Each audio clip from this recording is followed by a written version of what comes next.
nation aux ressources exceptionnelles pourrait largement subvenir aux besoins de son peuple, à condition de mettre fin à la mainmise des puissances étrangères sur ses richesses.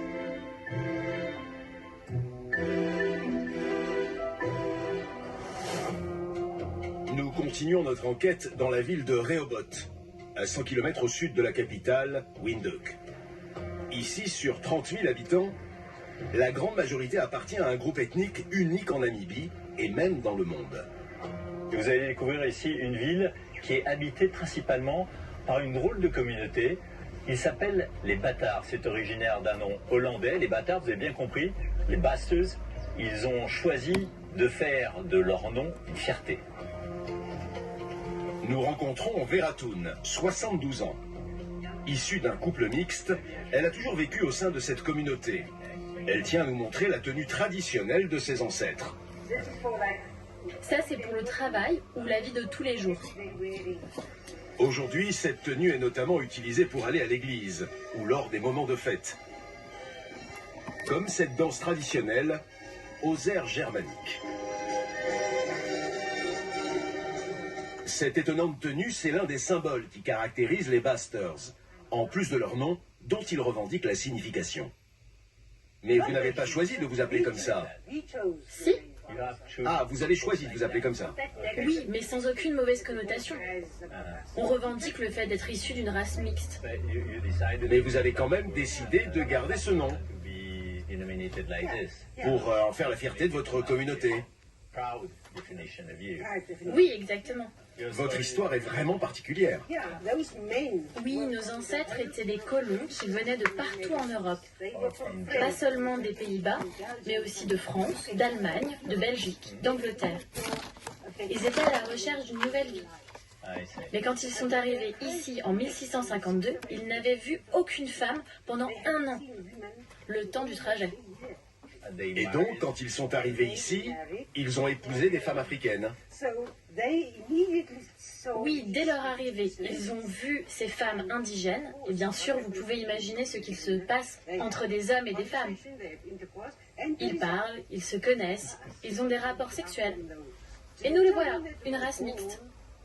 Mais le problème, c'est que les enfants de ces couples n'étaient pas assez blancs pour les colons et pas assez noirs pour les communautés indigènes.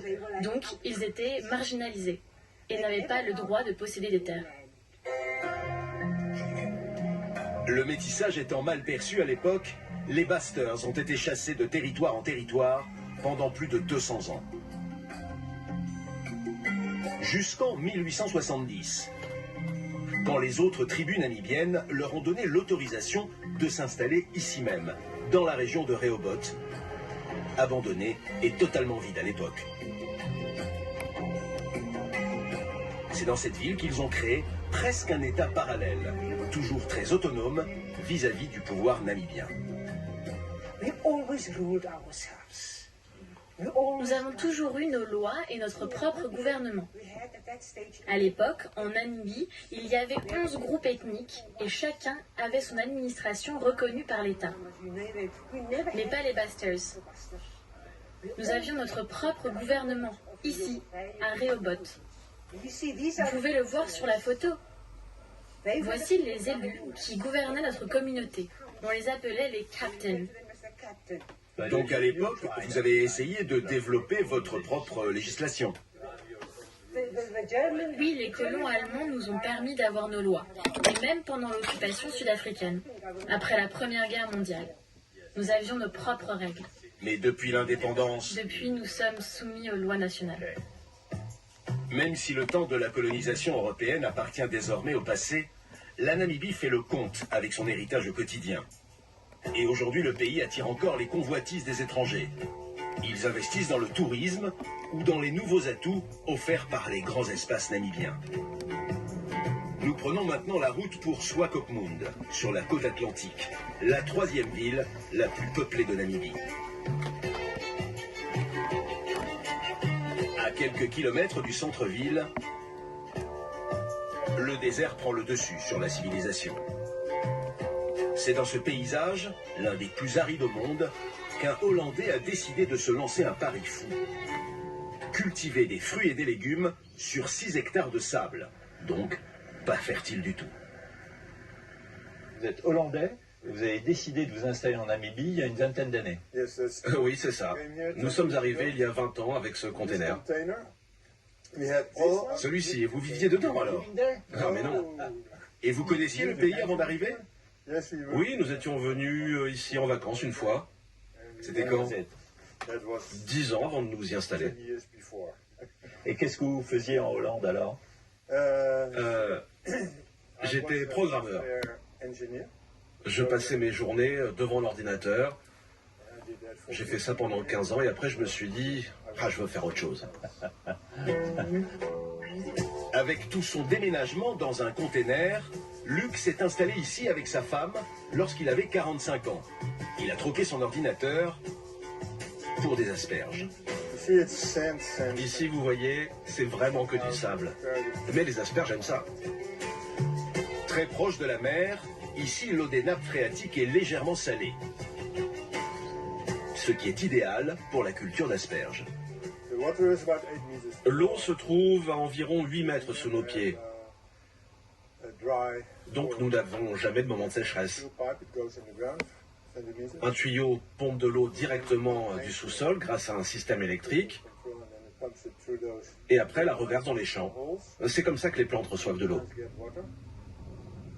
Ce système d'irrigation a permis à Luc d'être l'un des premiers agriculteurs de la région. C'était à une époque où le marché namibien était totalement dépendant des importations étrangères.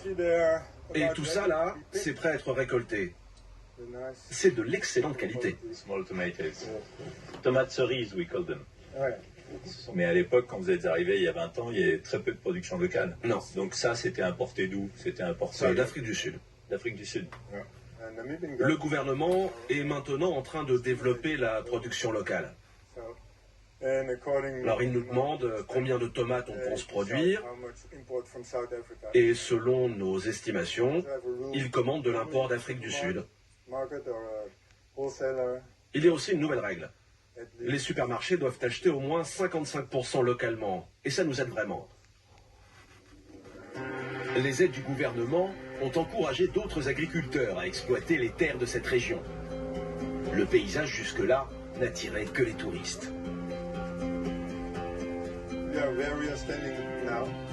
Là où nous sommes, c'est une partie d'un grand parc naturel qui fait la taille de la Belgique et des Pays-Bas combinés. On peut continuer dans cette direction sur 100 km.